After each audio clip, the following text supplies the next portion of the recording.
CPIയിലെ 4 മന്ത്രിമാരും നിയമസഭാ തിരഞ്ഞെടുപ്പിൽ മത്സരിക്കും. 3 ടേം പൂർത്തിയാക്കിയ 6 CPI MLAമാർ മാറും.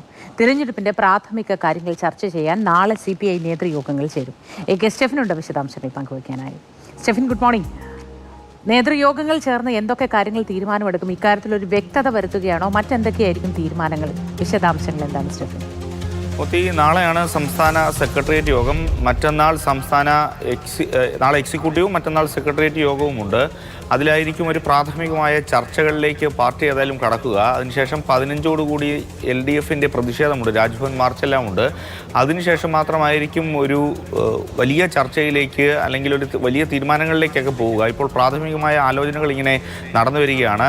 ഏതായാലും 4 മന്ത്രിമാർക്ക് മത്സരിക്കുന്നതിന് യാതൊരു ബുദ്ധിമുട്ടുമില്ല. കാരണം K രാജൻ 2 തവണയാണ് മത്സരിച്ചത്. ബാക്കി എല്ലാവരും ഓരോ തവണ മാത്രമേ മത്സരിച്ചിട്ടുള്ളൂ, ഓരോ ടൈം മാത്രമേ പൂർത്തിയാക്കിയിട്ടുള്ളൂ. അതുകൊണ്ട് തന്നെ അവർക്കെല്ലാം ഓരോ അവസരം കൂടി നൽകണമെന്നൊരു വിലയിരുത്തൽ തന്നെയാണ് പാർട്ടിയിലുള്ളത്.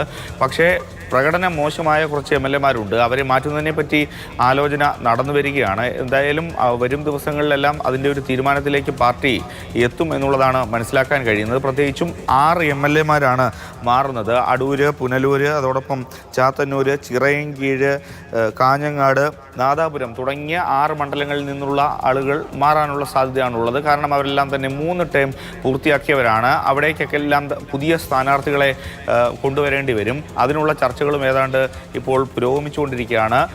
ഏതായാലും CPI സംബന്ധിച്ചിടത്തോളം ടേം വ്യവസ്ഥയിൽ ഒരു ഇളവ് ഉണ്ടാകില്ല എന്നുള്ളത് തന്നെയാണ് ഈ ഘട്ടത്തിൽ മനസ്സിലാക്കുന്നത്. സാധാരണ CPMനെ പോലെ പ്രത്യേകമായ ഒരു ഇളവ് നൽകിക്കൊണ്ട് മുന്നോട്ട് പോകുന്നൊരു പാർട്ടിയല്ല CPI. അതുകൊണ്ട് തന്നെ 3 വട്ടം മത്സരിച്ച് ജയിച്ചവരെ പിന്നീട് മത്സരരംഗത്തേക്ക് കൊണ്ടുവരുന്ന ഒരു സ്ഥിതി ഉണ്ടാകില്ല. ഇനി ഏതെങ്കിലും തരത്തിലുള്ളൊരു മാറ്റം ചില നേതാക്കളുടെയെങ്കിലും ഭാഗത്ത് നിന്ന് ഉണ്ടാകുമോ എന്നുള്ളതാണ് കണ്ടറിയേണ്ടത്. തദ്ദേശ തെരഞ്ഞെടുപ്പിലെല്ലാം നമ്മൾ അത്തരത്തിലുള്ള ചില മാറ്റങ്ങളും കണ്ടിരുന്നു.